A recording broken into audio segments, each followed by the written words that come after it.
Assalamualaikum warahmatullahi wabarakatuh. Perkenalkan, nama saya Bunga Saskia Ilahi, NIM 220106046.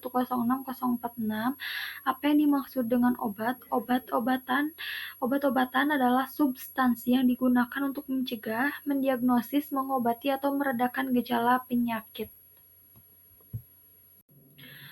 Obat menurut Undang-Undang Nomor 36 Tahun 2009 adalah bahan atau campuran bahan yang digunakan untuk menyelidiki atau memengaruhi sistem fisiologis atau keadaan patologi. Obat digunakan untuk diagnosis, pencegahan, penyembuhan, pemulihan, peningkatan kesehatan, dan kontrasepsi.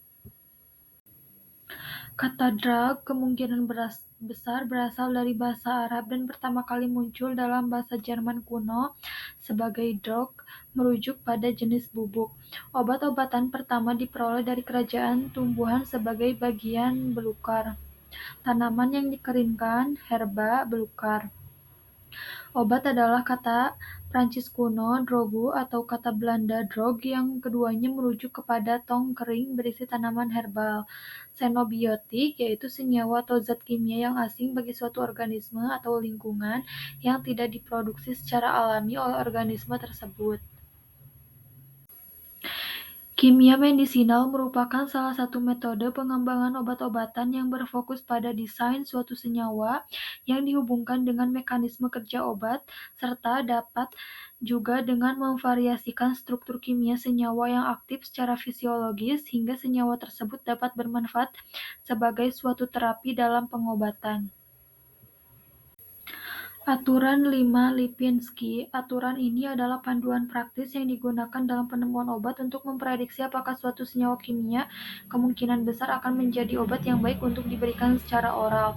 Menurut aturan ini, suatu senyawa dianggap memiliki bioavailabilitas oral yang baik, mudah diserap oleh tubuh jika memenuhi sebagian besar dari kriteria tersebut. Yang pertama, massa molekul relatif kurang dari 500 Da, bobot molekulnya kecil tidak lebih dari 500 Dalton.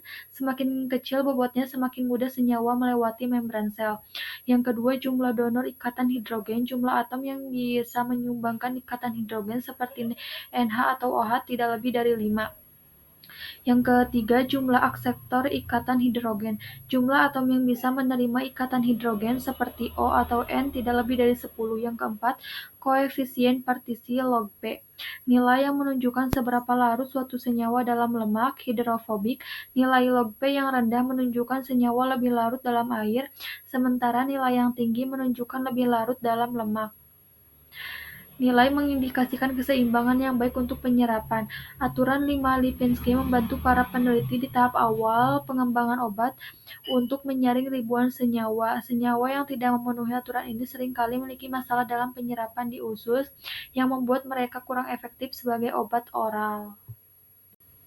Nama generik dari obat biologis tersebut ini adalah nama resmi dari zat aktif obat. Contohnya ada omalizumab, mepolizumab, racemizumab, benralizumab, dan dupilumab. Trade name-nya, nama dagangnya atau merek dari obat tersebut yang dipasarkan oleh perusahaan farmasi adalah Colair, contohnya tuh Colair, Nucala, Kincaid, Fasenra, dan Dupicent. Terus mekanismenya menjelaskan bagaimana cara kerja obat, mekanisme kerja, dan target molekul yang diincarnya dalam tubuh. Ada omalizumab menargetkan IgE, imunoglobulin E, yaitu antibodi yang berperan penting dalam reaksi alergi dan asma. Obat ini berikatan dengan IgE sehingga mencegah pemicu pelepasan zat penyebab peradangan. Terus ada mepolizumab, racemizumab, benralizumab. Ketiga obat ini menargetkan jalur interleukin 5, sebuah sitokin yang sangat penting untuk pertumbuhan dan aktivitas sel darah putih yang disebut eosinofil, yang berlebihan seringkali menyebabkan peradangan parah pada saluran napas penderita asma berat. Terus ada mepolizumab dan racemizumab berikatan dengan IL-5 itu sendiri, mencegah berinteraksinya dengan sel benralizumab. Benralizumab berikatan dengan reseptor IL-5 di permukaan sel sehingga sel tidak dapat merespon IL-5. Dupilumab menargetkan reseptor IL-4 dan IL-13, dua sitokin yang juga berperan dalam peradangan alergi dan asma. Indikasinya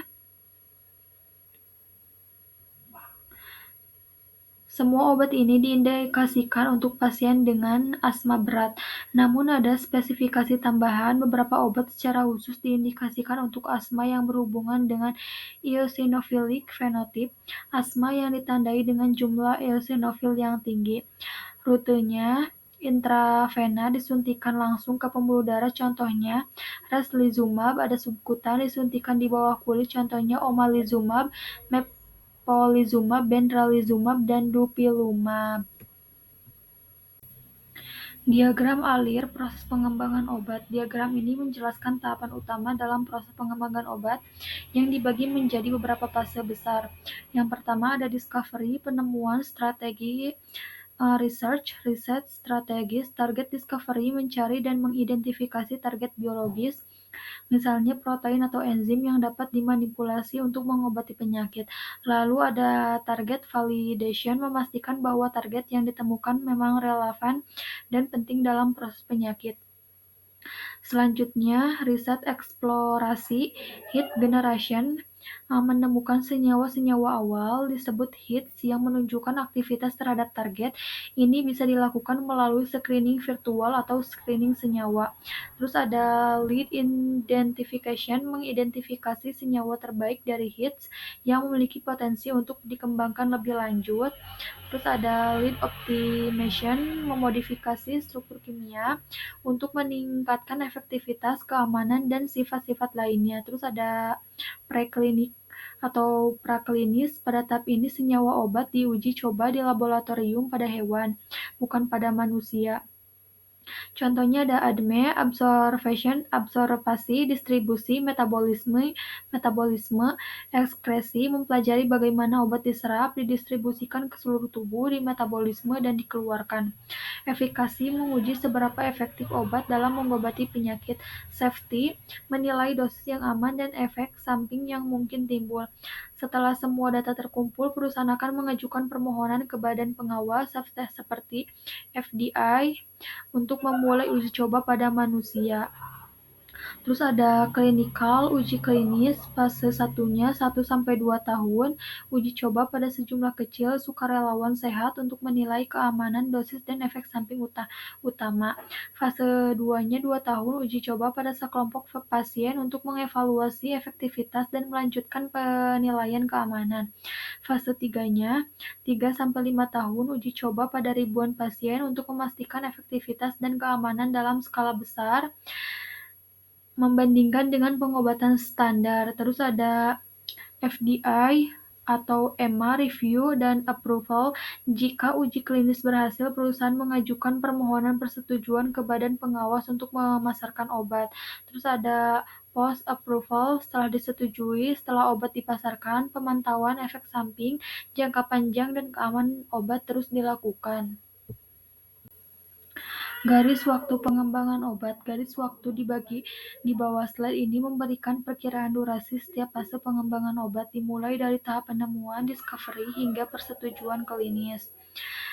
Discovery, penemuan menggunakan berbagai sumber seperti senyawa alami atau perpustakaan kimia untuk menemukan senyawa awal. Terus selanjutnya itu ada yang 2-3 tahun, proses pengoptimalan lead untuk meningkatkan kualitas. Terus ada 1-2 tahun, tahap preklinis yang berfokus pada toksisitas dan dosis. Terus untuk 4 dan 6 tahunnya, tahap uji klinis pada pasien yang dibagi menjadi beberapa fase, seperti yang dijelaskan di atas untuk mengevaluasi keamanan dan respon pasien.